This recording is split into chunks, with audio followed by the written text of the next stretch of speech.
Hello दोस्तों, welcome to civil मंत्रा। आज दोस्तों इस वीडियो में डिस्कस करेंगे लॉ ऑफ स्टैटिक फ्रिक्शन के बारे में और लॉ ऑफ डायनेमिक फ्रिक्शन के बारे में।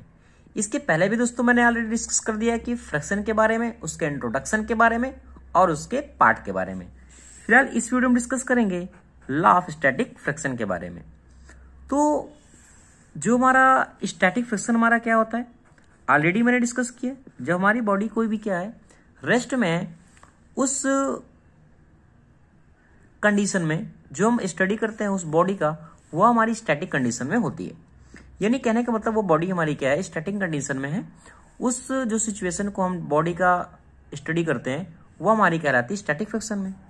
ओके, तो जो हमारा इसका फर्स्ट लॉ कहता है कि फ्रिक्शन, जो हमारा फ्रिक्शन ऑफ फोर्स होता है बॉडी का, वो डायरेक्टली प्रोपोर्शनल होता है नॉर्मल रिएक्शन का। कहने का मतलब जो आर हमारा होता है, जो आर की वैल्यू है वो डायरेक्टली प्रोपोर्शनल होती है एफ एस के।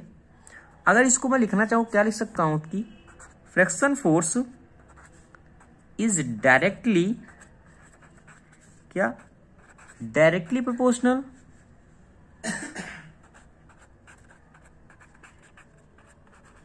Directly proportional to the normal reaction. Okay, क्या normal reaction, first law. Second thing क्या होती है कि जो हमारी फ्रिक्शन फोर्स है अपोज करता है रिलेटिव मोशन को। यानी कहने का मतलब friction force oppose the relative motion. क्या friction force oppose the relative motion. कैसे, देखो बताता हूं। रिलेटिव मोशन, जब हमारी बॉडी क्या है, कोई भी बॉडी है, जब ये मूव करती है, सपोज ये बॉडी है, ये क्या कर रही है, मूव कर रही है। एक ऐसी कंडीशन आती है बॉडी हमारी क्या होती है, रेस्ट में हो जाती है। यानी रेस्ट में हो जाएगी तो जीरो हो जाएगी इसका। ये क्यों रेस्ट में आ जाती है? क्योंकि एक रिलेटिव मोशन क्या है, उस बॉडी को क्या करता है, अपोज करता है। उस फोर्स एक क्या है, अपोज करता है उससे। इसलिए हम कहते हैं हमारा जो सेकंड लॉ है, friction force oppose the relative motion. अब थर्ड हमारा क्या है, जो हमारा फ्रिक्शन फोर्स होता है वो इंडिपेंडेंट होता है सरफेस के एरिया के कांटेक्ट के बारे में। यानी फ्रिक्शन फोर्स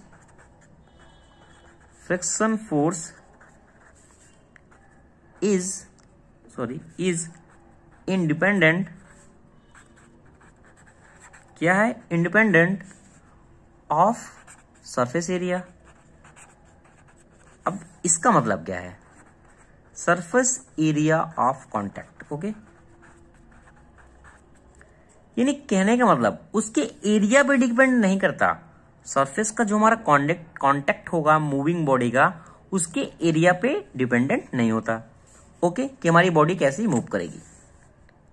थर्ड हमारा क्या है, डिपेंड किस में होता है कि बॉडी हमारी कितनी रफनेस है, उस पर डिपेंड करता है हमारा फ्रिक्शन ज्यादा होगा या कम होगा, उसके एरिया पे डिपेंड नहीं करता।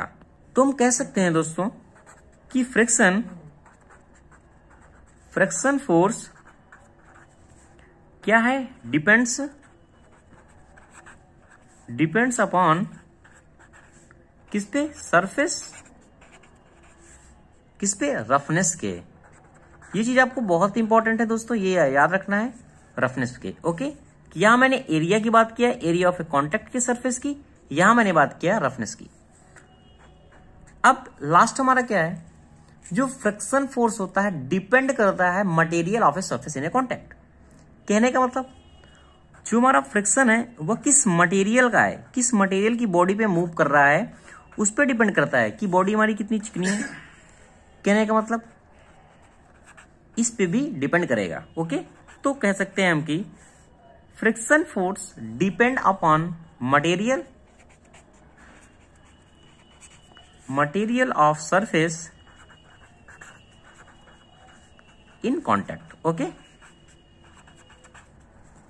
कैसे, देखो सपोज दैट एक ही हमारी क्या सरफेस है, इसमें ऑयल पड़ा हुआ है, पड़ा है।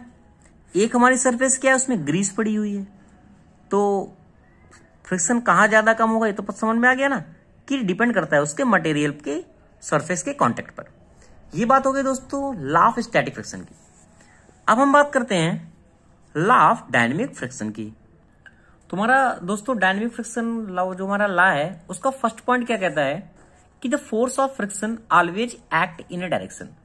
जो हमारा फोर्स ऑफ फ्रिक्शन होगा क्या होगा, ऑलवेज एक डायरेक्शन पे होगा। कैसे? Opposite to that in which the body tend to move.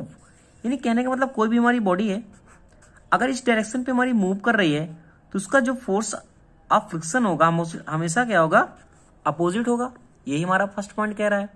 Okay, second पे कह रहा है कि the force of friction is opposite to relative motion. जो उसका रिलेटिव मोशन होगा वो हमेशा क्या होगा, अपोजिट होगा उस रिलेटिव मोशन के फोर्स के। ओके, थर्ड पॉइंट क्या कह रहा है कि फोर्स ऑफ डायनेमिक फ्रिक्शन, किसकी बात कर रहे हैं हम, डायनेमिक फ्रिक्शन की, is independent of a relative motion. Relative motion के इंडिपेंडेंट होगा किस कंडीशन में, however it reduce to great extend when relative speed is very high. जो हमारी रिलेटिव स्पीड है वो घट रही है एक हायर स्पीड से। तो ये दोस्तों कुछ पॉइंट थे, इंपॉर्टेंट पॉइंट थे जो आपको याद रखना है कि लॉ ऑफ डायनेमिक फ्रिक्शन की क्या है और क्या कंडीशन होती है हमारी स्टैटिक फ्रिक्शन की। Thank you watching this video दोस्तों। अब नेक्स्ट वीडियो में आगे डिस्कस करेंगे। Thank you.